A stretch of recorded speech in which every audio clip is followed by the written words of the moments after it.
Hi everybody, it's me, Corey T, and I am so excited because in today's video we have Manifest with Mary. And Mary has come on to, well, this is a video for both of our channels, right? So hi Mary's followers. I'm Corey T, if you don't know me. I'm a manifestation coach, and for those of you who don't know Mary, Mary is also a manifestation coach, and she has many awesome videos. And if you haven't seen her stuff already, I would just recommend go and watch all of her stuff, right?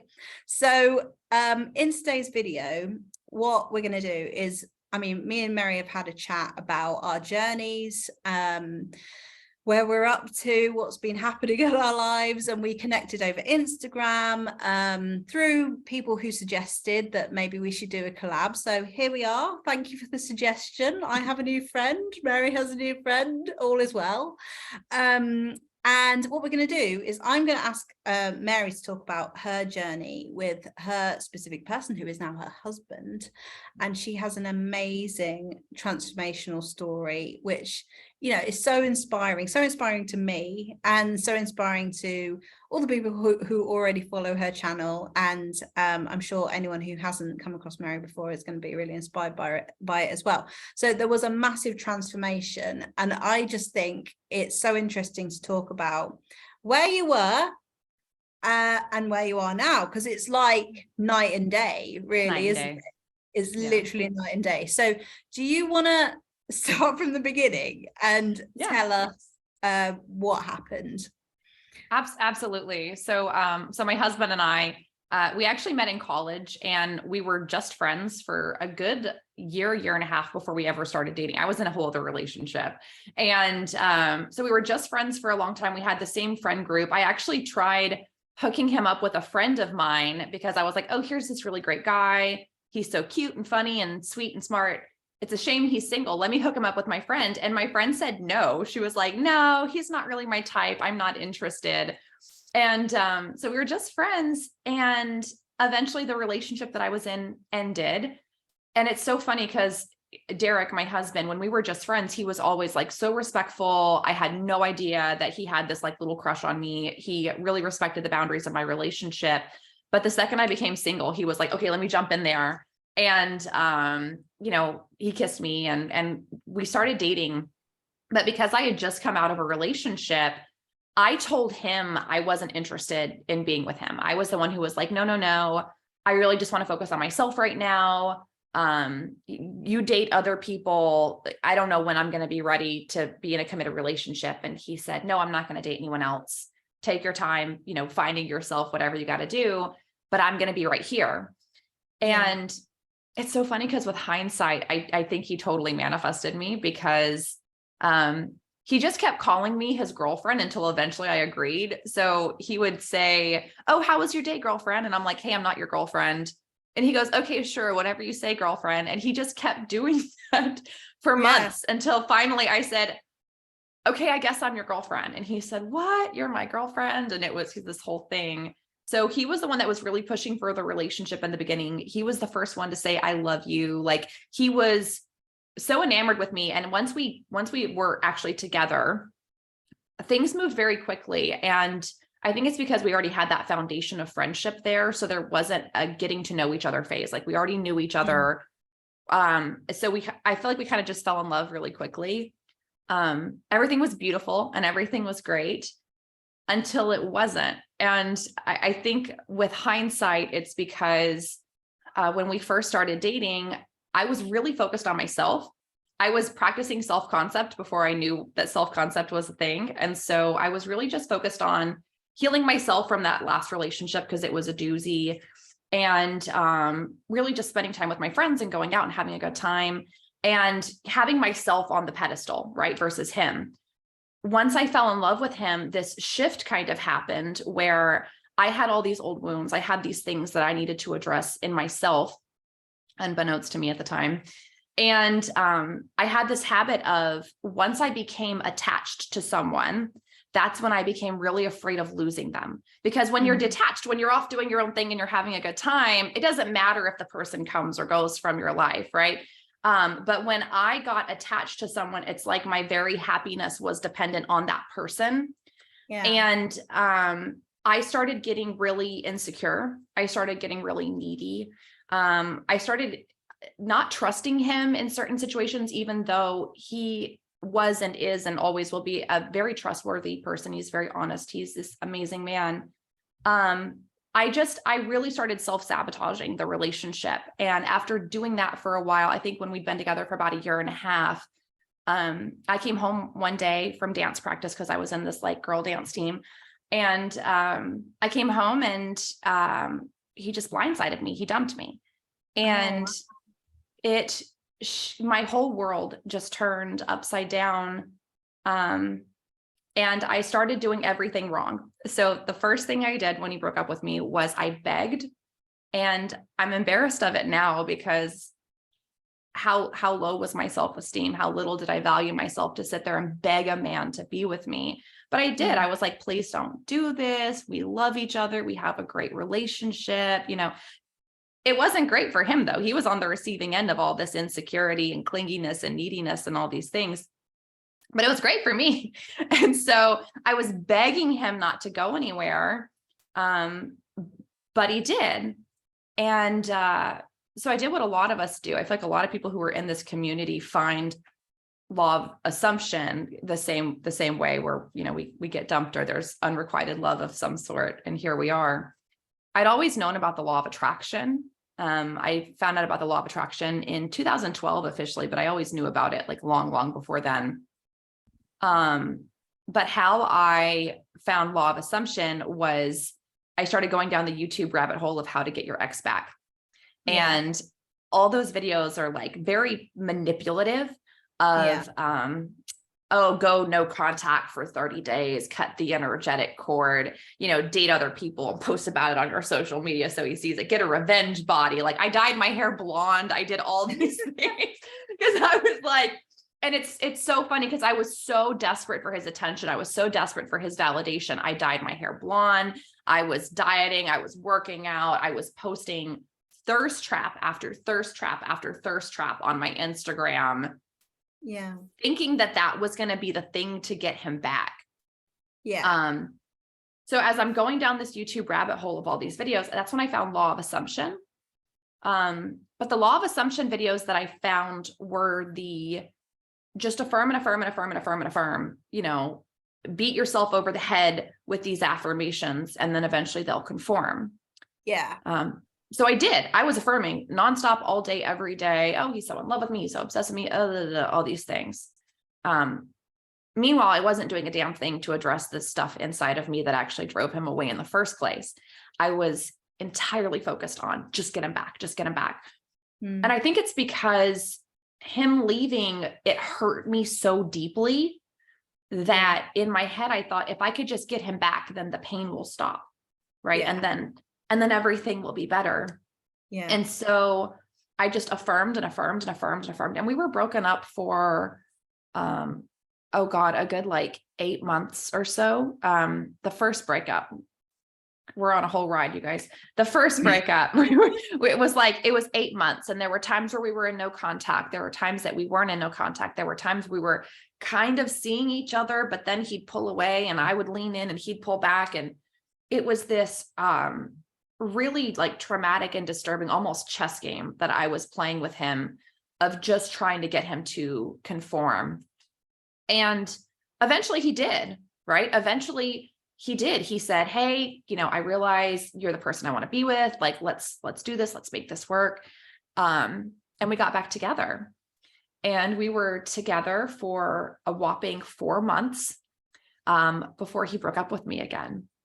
And it's so funny because when we got back together, I was like, I did it, you guys. I manifested my SP. And I had all these friends who were also in the LOA community, and they're like, yeah, she manifested her SP, go marry. And then he broke up with me again. And I'm like, what the hell? How did this happen? I'm a master manifester. How could this guy leave me? I manifested him back. And it's because all of the work that I was doing, it's hours every day, affirming, scripting, visualizing, and everything was just to get him back. Like it was it wasn't anything to do with self-love, self-healing. Well, why was I behaving this way in the first place? Why was I so insecure in the first place? Why was I afraid of losing him so much? Right. I never even peeked under the hood at those things. It was just all about, let me get him back, because in my mind, he was the prize. I didn't realize that in my universe, I should be the prize. I should be on a pedestal. I should, you know what I mean? It was just all about him.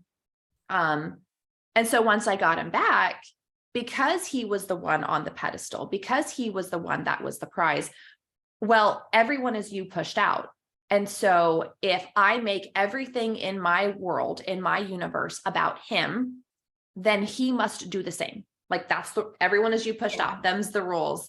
And so once he got back and he's still on that pedestal, he very quickly had to walk away again. My own energy, it's like my energy was rejecting him. There was no room for him in my life because my energy wouldn't allow him to be. So, after that, once he ended the relationship the second time, I realized, holy crap, I've got some work to do. And the methods that I was using in the past clearly didn't work for me. I understand that they do work for some people. It wasn't working for me. It got him back. It didn't keep him. And that's when I really started looking inward and started focusing on repairing those parts of me that were broken and that drove him away in the first place, and had these major epiphanies. And this was all happening during COVID. He broke up with me literally days before the entire nation went into lockdown. So you want to talk about self-reflection. I was working entirely from home. I got plenty of time for some self-reflection. Had nowhere else to be. And I was working entirely from home. I was living by myself. And so I really just took that opportunity to dive deep inward and had so many epiphanies about myself, and realized that I had this deeply held belief that happily ever after wasn't for people like me. And it's not that I'm a bad person. It's just that I guess I thought so little of myself that I couldn't fathom anyone ever loving me enough to stick around forever. Right. That happens for other people. In my mind, that's what other people get. Other people get their happily ever after. I'm going to be the cool aunt, or I'm going to be the crazy cat lady, or I'm going to whatever. There was a part of me that just believed that I couldn't have that. I didn't deserve that. Did you find yourself looking for reasons why it wouldn't work? Or did you, in that second relationship, what was your state of mind? What were you anxious? Were you ignoring things, or how were you?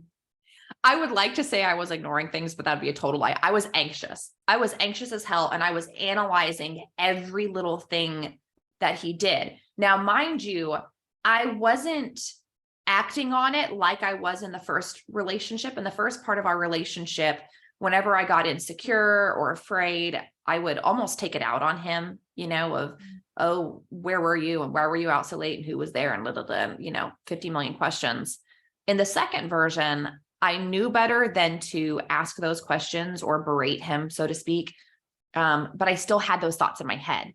It was still, if he pulled away, even for just I text him and he didn't respond for an hour, but it turns out he was taking a nap. The entire hour I was, oh my God, it's happening again. He's going to break up with me. I'm so afraid. And with all of the fear and anxiety, I manifested an entirely different breakup. So yeah, I think that I was very, very anxious and afraid, because again, it's the first breakup, all I did was just focus on getting him back. That was the only thing that mattered, was getting him back. And if the only thing that matters is this one thing, if there's nothing else in your life that matters, no one else in your life that matters, including yourself, once you have that one thing, it's almost like someone hands you the most fragile thing in the world and they say, don't break it. Right? Yeah. I can relate to that. How much pressure? How much pressure? Yeah. Because, and it's funny because I had other things in my life that were priorities or should have been priorities, right? I was working on my master's degree. I was in a whole new career. I was remodeling my house. I had my own health problems, had my own financial goals, family goals, all these things. I never uttered a single affirmation for those things. It was all about him.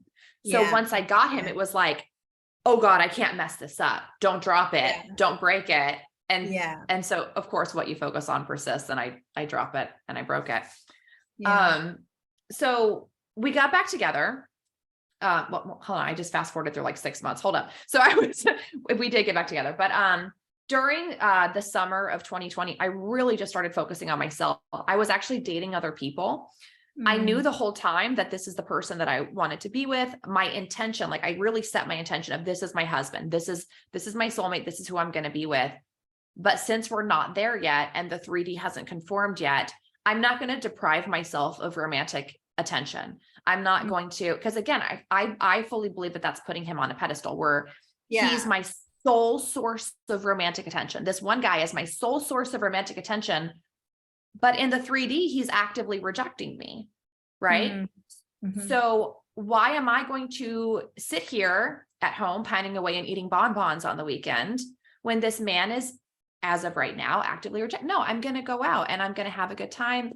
And, it doesn't mean that you have to commit to anyone or sleep with anyone or even kiss anyone, but it's about getting that interest and that attention that you deserve. And it really helps with my self-concept, right? Like, and you start to realize like where you're at and like how much you've grown and the reflection that you're getting. And it's a really interesting part of the journey. It is. And it helps with gauging what you just said, like a really good thing. It helps with gauging where you are in your journey of, wow, I've really been working on my self-concept and focusing on how beautiful I am and how lovable I am and how desirable I am.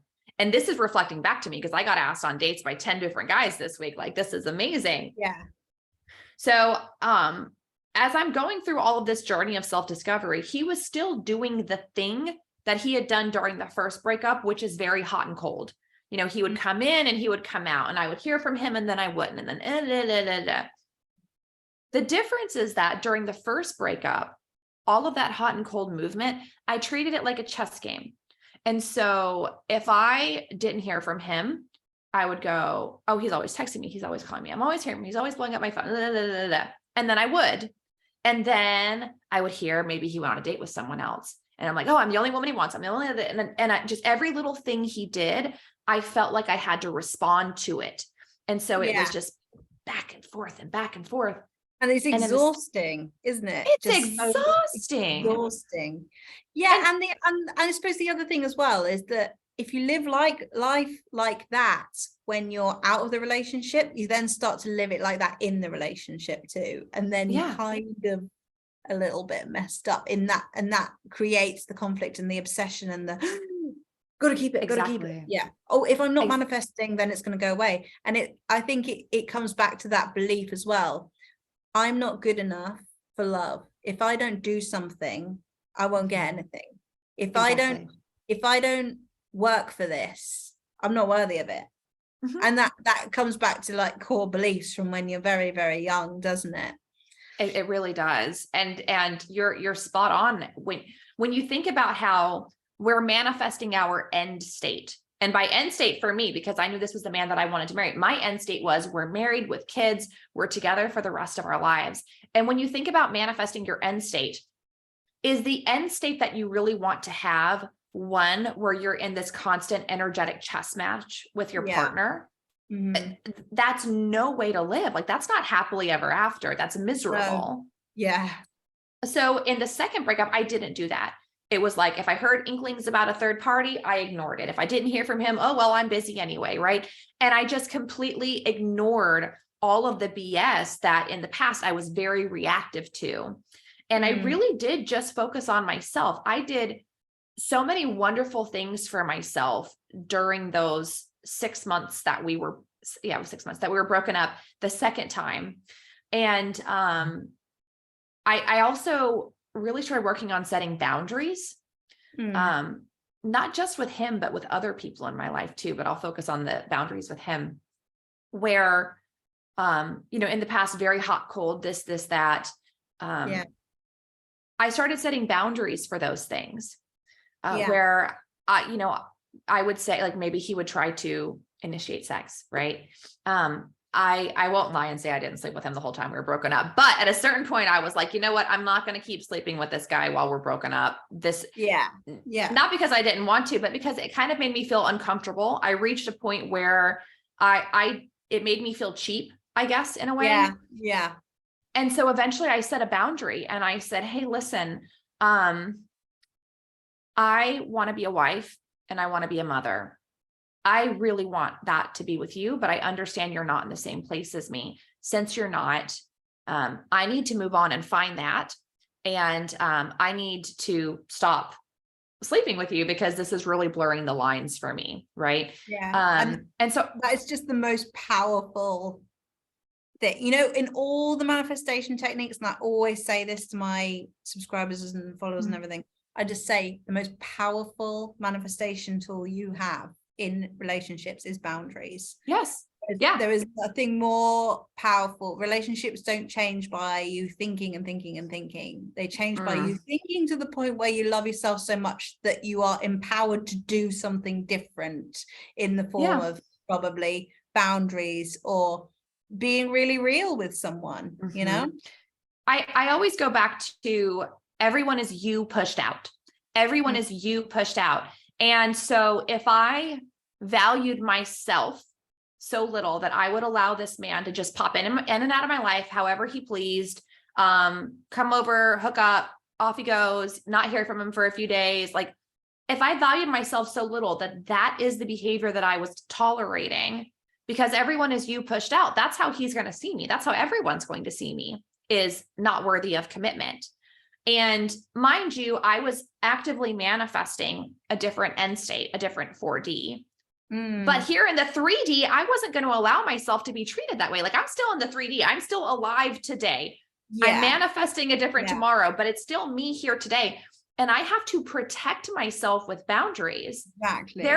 There were times that, particularly during like the start of COVID, when everything was so scary and so isolating because I lived alone and he lived alone, there were times in the beginning of COVID that it felt better for me to have him close, even though we weren't together, even though we weren't committed. It felt better to me to have him close, to have him come over and spend the night. So I had someone here because I was so isolated. And then there were times that it felt better to not have him here because it was too painful. I think the guiding factor was how I felt, where in the first breakup, it was about gobbling up whatever breadcrumb he could give me. Yeah. And in the second breakup, it was about what feels good to me right now. Like, what do I need to feel happy in this moment? What do I need to feel satisfied in this moment? And if it's him, even though it's not the exact version of him that I'm manifesting, okay, cool, I'll take that. And if it's not, okay, then go away. And so I really started being selfish, and I'm using air quotes because I don't necessarily, I think the word selfish has a lot of negative connotations. Yeah, it's not selfish. You know what? Selfish is a word that people use to control people most of the time, so it's like got bad connotations, so that, people say, oh, you're being really selfish. Well, is that I won't do what you want? Exactly. So it's like everyone is a bit selfish, and that's, you got to watch out for that word. Yeah, you should be. And in the past, like old version of me, I was at times the human equivalent of a doormat. I was such a people pleaser. I was so I didn't want to be around any kind of conflict, that I would just give in to people. And during those 6 months apart, I really realized how damaging that was to myself, my self-concept.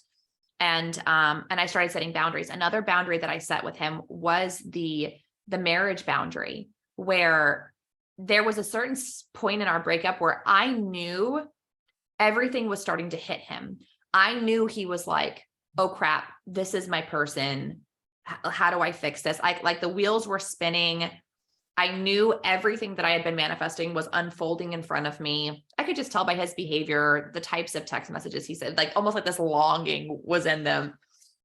And so a boundary that I set for him was, we're not getting back together unless marriage is on the table. because at the time I was 35 and I was like, look, you know, I'm 35 years old. I want to be a wife. I want to be a mother. I don't want to do the boyfriend girlfriend thing. Like You don't want to waste your time. You know, I didn't want to waste my time. Yeah.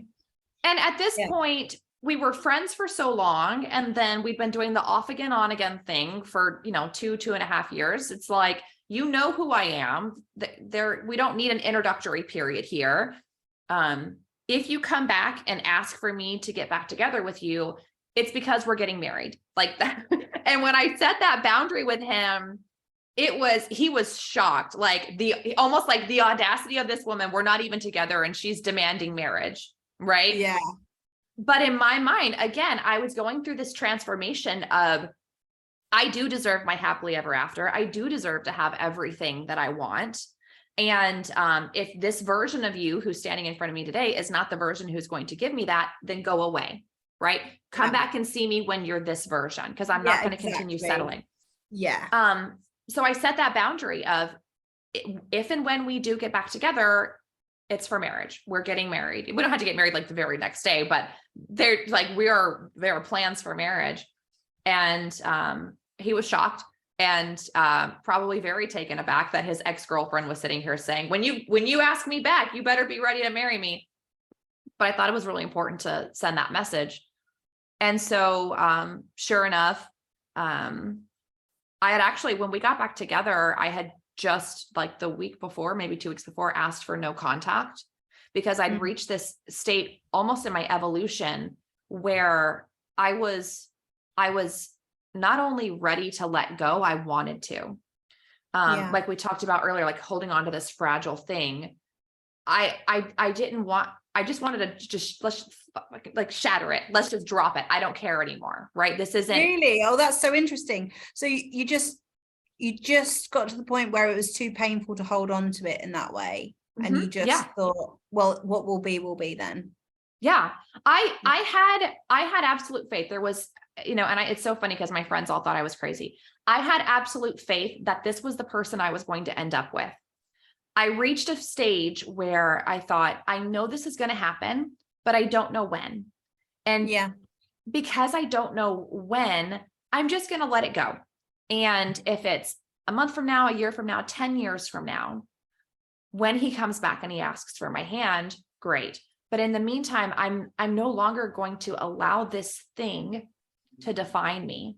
You know, it was, especially during the first breakup, it was so exhausting. It felt like all the conversations I had with my friendships were about him. All of my thoughts were about him. All of my feelings were, you know, it was just constant, just saturation in this man. And I finally reached a point where I was like, hey, I'm pretty great too. Why have I made the last 3 years of my life be about this person, this one person, almost like this was like my identity. So I just let go. And I told him, I said, you know what? I love you. And I would love nothing more than to have a future with you. But since you're not there yet, since you don't want the same things, I need to move on and you can't contact me anymore. And there were times in the past where I'd asked for no contact and he broke no contact and I would let him kind of pop in and out, breadcrumb me, do these things. I told him this time, I said, you cannot contact me. I said, if I have to block you, I will. I don't want to have to, but I will block you. And I said, you can't do that thing that you do anymore where you come up with stupid little excuses to reach out and breadcrumb. I said, I'm moving on. Yeah. And he said, okay. I understand. Yep. I don't want the same things as you. I understand. And off he went.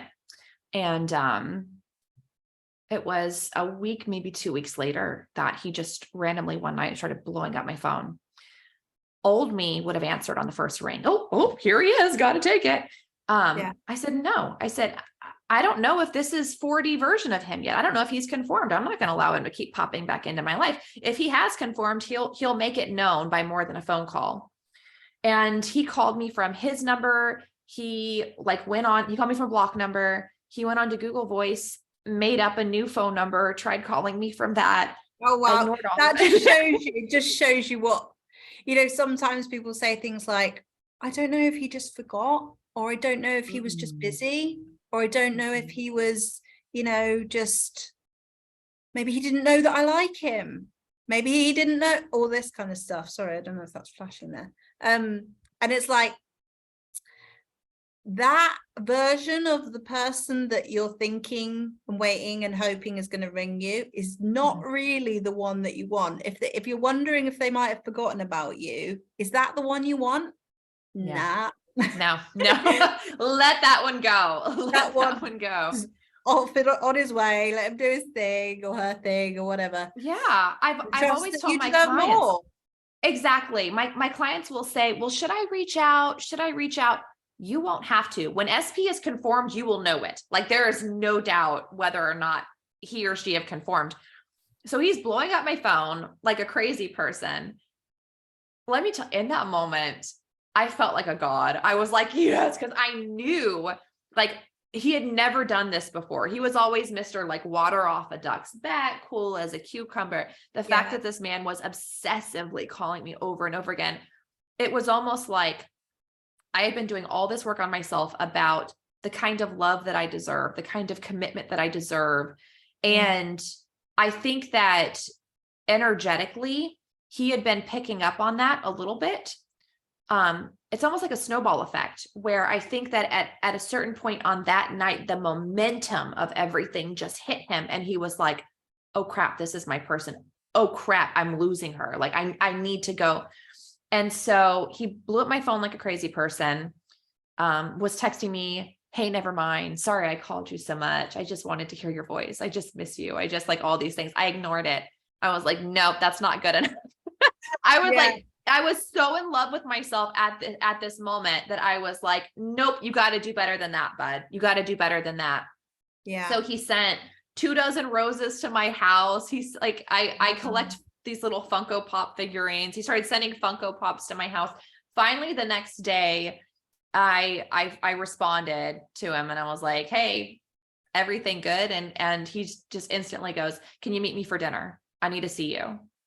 And I knew then like, okay, he's asking me back. There's no other reason that he would be doing all this other than to try to win me back. And so, I said, okay. And, I didn't want to go, well, you ready for marriage yet? Did you have any resistance to it? Did you feel like, oh, I don't know if I can go through this again? Or did you have any resistance to that? Or did you think, yeah, it's time?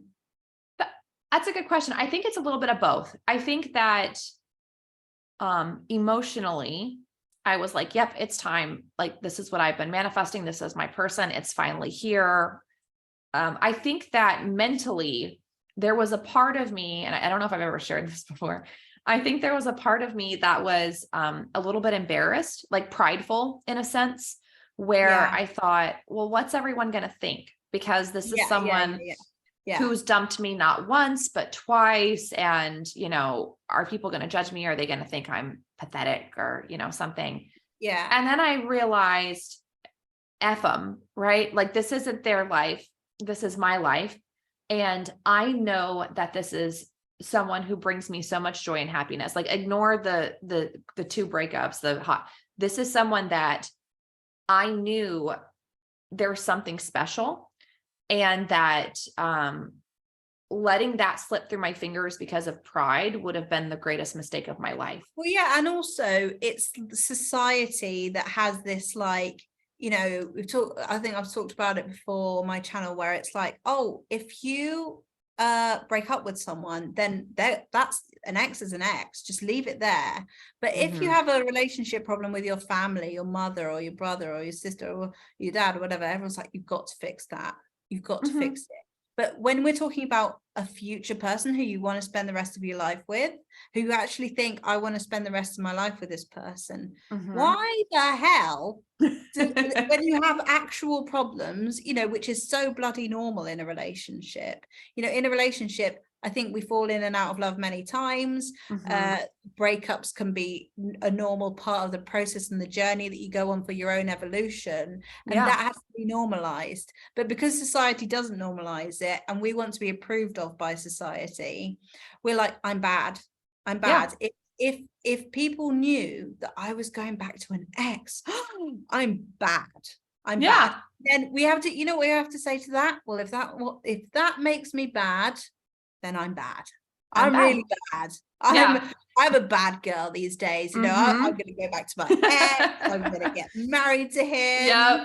Yep. Family, not fuck the family, but you know, fuck everyone's opinions of it. Yes. It's my life, you know? It's my life. Exactly. And you know, what's funny is the majority of the people that I was worried about judging me were and still are single. Right. And so why, like, they're not, and it goes to show, I agree with you that I think that at a societal level, we've let go of this idea of persisting and of working things, and relationships are work. You know what I mean? Like you have to work on yourself. You have to work on yourselves as a unit, and be willing to stick it out through the tough times. Exactly. No one. I mean, I think society does have a view of relationships that it's like, oh, when I find this person, it's just, my life's going to be so much better. I'm going to avoid loneliness. I'm going to avoid pain. I'm going to avoid my own shit. But actually, we don't get to escape it. And because of that, and because of how relationships are the biggest mirrors of our lives, especially romantic relationships actually, part of the deal is that you're gonna have some difficult times. And if we can normalize it and normalize growth within it, normalize, you know, all of this stuff is like such an incredible journey that you've been on. And like, you know, the transformation of your self-concept and the pain that you went through and the healing that you had to do and the inner reflection and the, oh my God, I'm good enough. What the hell have I been doing? And how that affected your ability and the ease of setting boundaries. Because, you know, like you say at the beginning, when you're playing a chess match and you're like, oh, if I do this, then he might do this. If I do, and we're thinking, oh, if I set a boundary, then he might do this. And we're not realizing that boundaries are for us. They're to protect us, not for the other person. And you just get to a point, I think, like you did, where you're like, I just have got to do this for me. Like I've just got to do, all I care about is peace now. And this is like, I've got to protect this. I've got to protect it, because that's all I've got, really. That's all I've got. And like you say, you got to the point where you were like, could be now, could be in 10 years, could be, you know, I don't know when it is going to be, but right now, all I want to do is protect myself. Yeah. It was like taking my hands off the wheel. Yeah. Surrendering, which I think is such an important part of the process, isn't it? That surrender of, just saying, I've done enough. And like you said, you had the people pleasing. I'm really sorry, by the way, there's this fly that won't go away in this room. It's like Mary and Corey featuring Fly. Featuring Fly. So yeah, it's very interesting in this conversation, as I'm sure everyone is. But like, when you get to that point where you're like surrendering, you give up, and you're like, oh my God, I've got to stop people pleasing. I've got to stop trying to do this. I have to realize that I actually can't change this person. All I can do is focus on myself. And when you really realize that, and you know what, we can talk about it as much as you want. We can talk about it all day to people, but until you actually experience it, because I believe this is an experience more than something you can logically learn, because it's so experiential. And I think, like, if people are struggling with this concept and they're thinking, yeah, logically, I know that this person does not equal my happiness. And logically, I know that I'm worthy. And logically, I know this, but why isn't it showing up? It's probably because you haven't actually experienced the point where you go, oh my God, I can't do this anymore. Can't do this. And you have to trust the part of the journey that you're on in order to get to that point, rather than thinking, oh, there's something wrong with me. There's something wrong with me. I'm not there yet. I don't understand. And I think that's where people struggle, where they're like, there's something wrong with me. I want to get to where she got. I want to understand it like she did. But you don't, because you haven't got to the emotional point where you go, I really have to be free of this now. I'm so done with it. And, you know, sometimes people probably come to you, like they come to me and they'll say, I'm so tired. I'm so exhausted. I'm like, good, brilliant. That's great. You're getting to the point where you're sick of it. This whole thing. And it's like, then you start putting yourself first, and people think, oh, right, I'm going to give up. Well, good, because that is part of the process for you to get what you want, which actually more than anything is yourself. Yeah. Yeah. More than anything, you want that. You said something really important where you said you can't change the other person. And I think that in this community, there's this law of assumption versus law of attraction. I'm kind of somewhere in the middle. But I've had people say to me, it's wrong to manifest an SP. It's wrong to manifest an SP. Here's the thing. When you're manifesting an SP, and this is at least using the methods that I and you advocate for, you're not manifesting change in that person. You're manifesting change in yourself. Yeah. And because 100%. Everyone is you pushed out, they then reflect that back to you. Everyone else does, though. It's not about manipulating SP to be with you. It's about, if I believe that I am worthy of love and commitment, then the people who show up in my life are going to believe that I am worthy of love and commitment. And it's really as simple as that. Yeah. Yeah. And it's like, that is the point where, like I said before, oh no, what's this flashing? This is the point where I said before, sorry, it's just technical things, flies. Oh my God. It's the point of the thing you said before where you were talking about how you got to that point where it was easier for you to do that. It was easier for you to set the boundary, and it's like you don't need it anymore. The attachment to it has gone. You're okay as you are, and you just expect it. And it's like, I think it's so physiological. That's why I talk quite a lot about the nervous system and attachment styles and things like that, because once you've healed a lot of that stuff, your physiological self just feels so different. You can't be triggered by the same shit. You can't, it's almost like the things that used to trigger you can't anymore. And I mean, I've experienced this as well with other relationships in my life, like with my dad. Like when I gave up the fight of trying to make him approve of me, when I gave up that fight, and I just thought, oh, he is the way he is, and I can't bloody do anything about it, and I'm sick of trying. And I gave it up, and I took some distance from him. When he rang me back 6 months later, he was a different person. And it wasn't that he was a different person, it was that I had got so okay with the idea of maybe I won't have this relationship with my dad if it's not going to fit what I need in my life, which is peaceful, calm, happy conversations that are supportive and all of this. Then I don't need that. I just don't need it anymore. And so it literally shifted because I did and it brought out the best in him. And I think like that's the thing, isn't it? When you bring out the best in you, you actually bring out the best in other people. Exactly. And when you're living in a state which is part of your small self, your unconscious traumas, and you're living through the lens of fear, you can't expect the other person to be looking at you through the lens of love. You're setting them up for failure. You're setting them up for failure when you do that. Yeah. And you know what, as I was saying to Mary just before this conversation, I'm still learning this shit myself.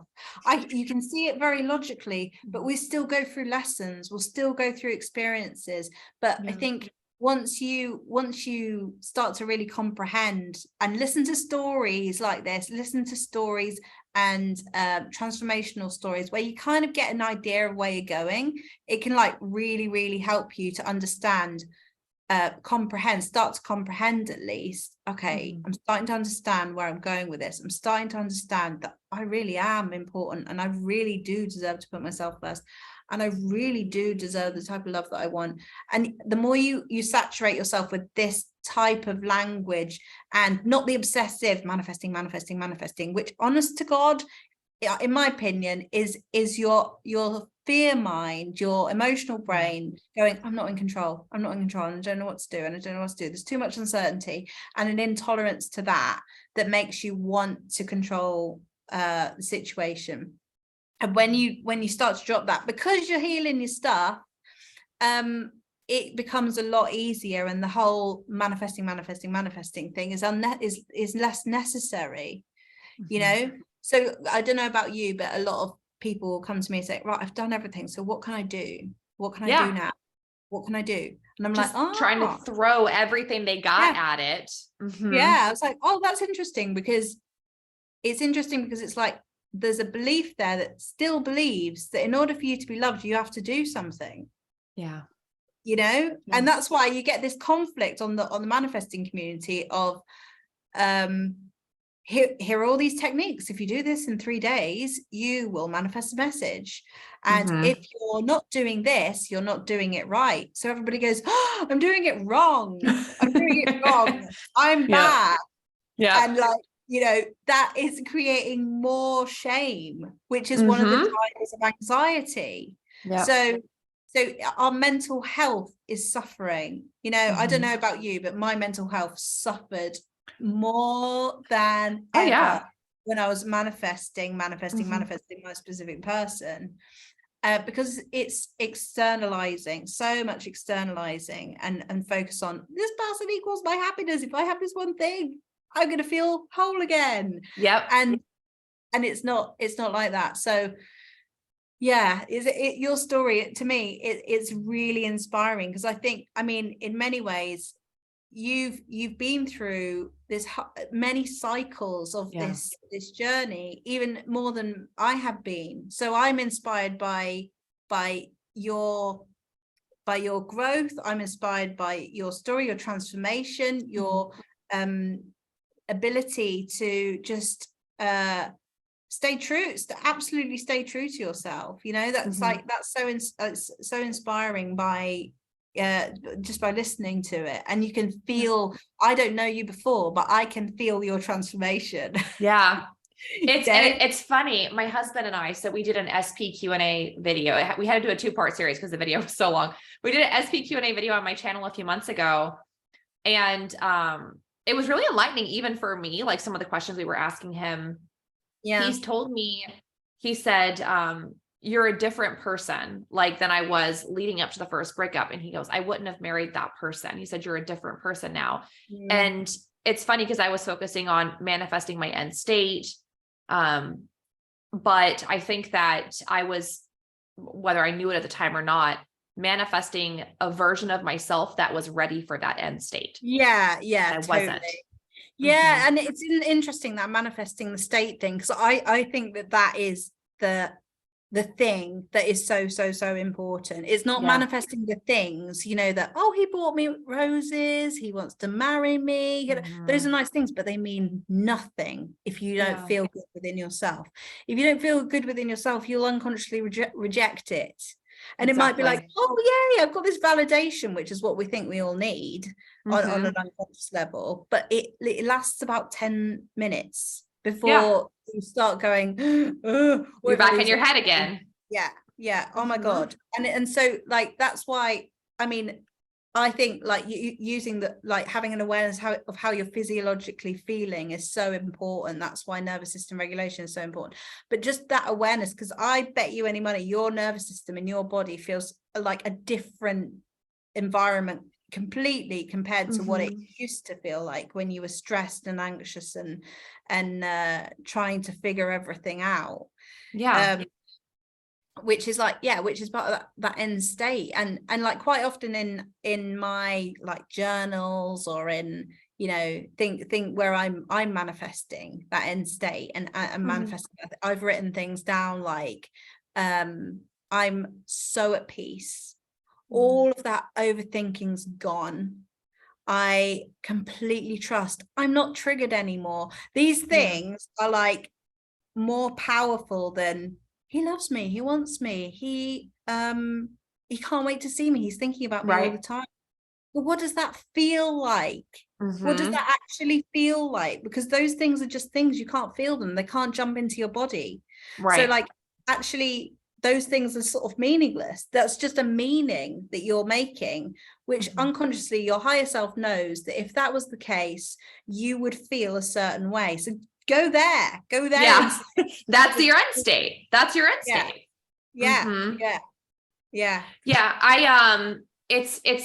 It's all been so eye-opening for me. And it's interesting because you're spot on. My nervous system was a mess. I wasn't just reacting to things that SP did. I was reacting to everything. I was in this constant reactive state energetically, even like If my boss would reach out to me at work and say, oh, hey, do you got 30 minutes this afternoon? I need to talk to you about something. My mind would go, oh my God, he's going to fire me. Yeah. Mind you, Yeah. I did great at work. I was a star employee, constantly promoted, promotions, awards, all these things. But instantly I would think worst case scenario of rejection. Oh, he's going to fire me. Oh, they're going to reject me because go ahead. Yeah. So it's interesting because I think that, you know what I think, honest to God, is that like, and you can tell me if you think the same. I just believe that when it doesn't matter what the form is, whether it's you're desperately manifesting a new job or a new career, desperately manifesting money, desperately manifesting a specific person, wanting these things, having a focus on something that you want outside of you, whatever the thing is, it will take you on a journey to this self actualization where you can actually rid yourself of all of this stuff that's clogging up your view of the world. Yes. And it changes not just your relationship with your specific person, but your relationship with and to everything, so that you can be like, yeah, in terms of everyone's you pushed out, you start to realize actually that some of the stuff that you thought was your stuff and your fault actually isn't. You know, like for example, other people's moods, whereas before the everyone's you pushed out might be that if someone's in a mood, what have I done, what have I done, what have I done? But when you get to this place of like, I'm worthy, I'm good enough, and like I'm good, you don't see those things as your problem. You start to detach and have your own identity, which is not reliant on other people giving you that validation or emotional, you know. You stop gaslighting yourself. Yeah, exactly. You stop gaslighting yourself. So interesting. So I went through this whole thing, and then once we went to dinner, it's so funny. So I had pictured this conversation in my head a million times, like about like visualization, right? Organically, I'd pictured this conversation in my head a million times of him sitting across from me, telling me I was the one and how much he loved me and wanted a future with me and wanted to marry me. And so when we're sitting across from each other at dinner, in my mind, when I was visualizing it, it was this beautiful moment. Maybe I have tears in my eyes, like, oh, it's finally here. When it was actually happening, I had this little smirk on my face because I was like, we're here. I did it. Let's go. Like I knew like, this is it. And he told me, yep, like you're the person that I want to be with. I'm so sorry for all the hurt that I put you through. I'm ready. I want the same things as you. I want to marry you, like all this stuff. And so, again, I set boundaries in that moment. I was, even then, when it would be so easy to give in and say, okay, baby, you got it. I set boundaries of, okay, when am I getting a ring? Okay, we're doing premarital counseling. Okay, like here are all the boundaries. Yeah. And he said, okay, got it. And so sure enough, we got back together in October of 2020. In February of 2021, he was moved back in. Maybe a month later or so, I had a ring on my finger. And then we did not want to have a big wedding. I'd been married before. I'd done the big wedding. It's exhausting. I wasn't a fan. And so in July of 2021, we just went to the courthouse. We had a photographer, so we still had beautiful pictures and everything. But July 2021, we were married. And so I went from being completely broken up and in no contact to married, 8-9 months later. And so it's interesting because even now, a year and a half later, I have to check myself. I think that we tend to get this idea in our heads that self-concept is something that is linear, where there's a point A and a point B, and then you're all better. And I still have to check myself. I still have to hold myself accountable, where I'll catch myself wanting to put him on a pedestal. I'll catch myself having these fearful thoughts of old story. And I have to, in that moment, just really wash myself, shower myself in love, to get rid of those old thoughts that still linger. It's very much almost like evolutionary. Like I totally agree with you on like the body connection, right? It's almost like evolutionary, where our bodies are designed to exist in this state of fear because millions of years ago, that's what kept us alive. That's what kept us from being eaten by exactly. animals. And so now we have this part of our brain that's constantly looking out for danger. but it can be very detrimental to our romantic relationship. So I have to hold myself accountable.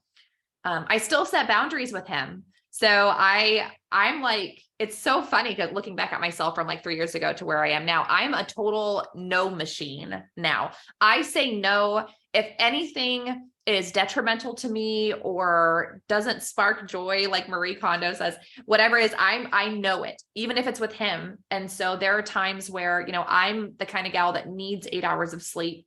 I'm an early riser. I'm up by 5 a.m. every day, which means I'm in bed by 9. Like I'm in bed and I'm sleeping 9:30 at the latest.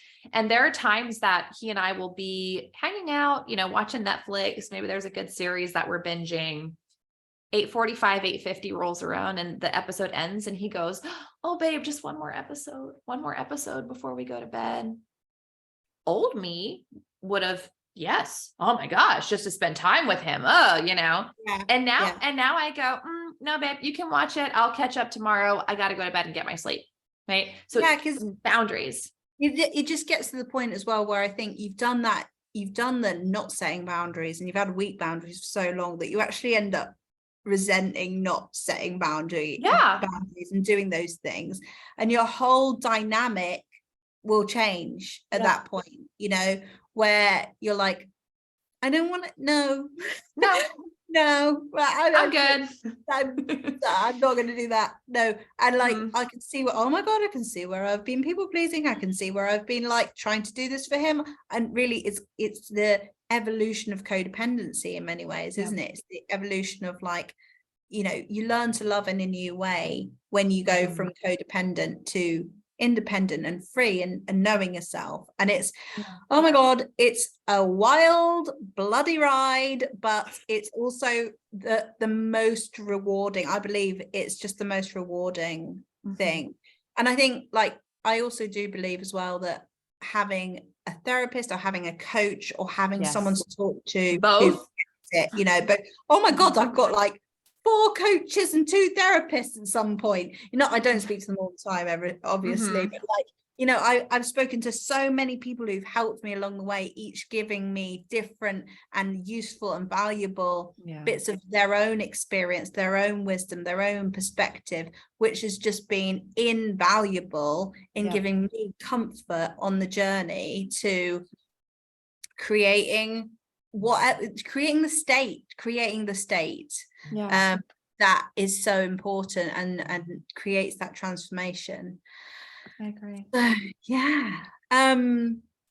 Right, well, I think this is been an amazing conversation, much longer than I thought we were going to do. I know. It was a lot of fun. Yeah, oh my God, such a good conversation. If you've watched all of it, well, we just thank you so much for watching. And if you haven't watched all of it, well, you didn't hear me saying this, so I'm sure that you enjoyed the bit that you did watch. But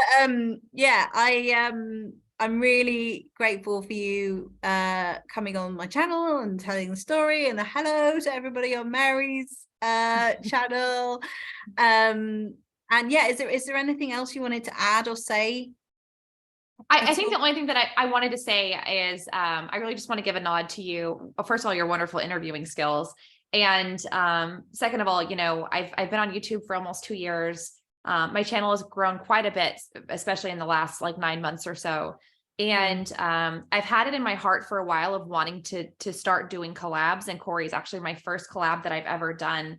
And I did so because your message is so in alignment with what I teach on my channel, and really just how this all starts and ends with you. And so for the people on my channel, if you haven't already, go check out Corey's channel, subscribe, follow her on Instagram. She's awesome. And hopefully I'd love to have you back and do more collabs in the future, because this was a lot of fun. Yeah. And it's nice to have another friend in the manifesting community too. So yeah, definitely I'd love to do another collab. And if any of you have any ideas or suggestions on what you would like us to talk about, any more questions, you can leave them in the comments below. And yeah, thanks again, and bye. Bye everyone.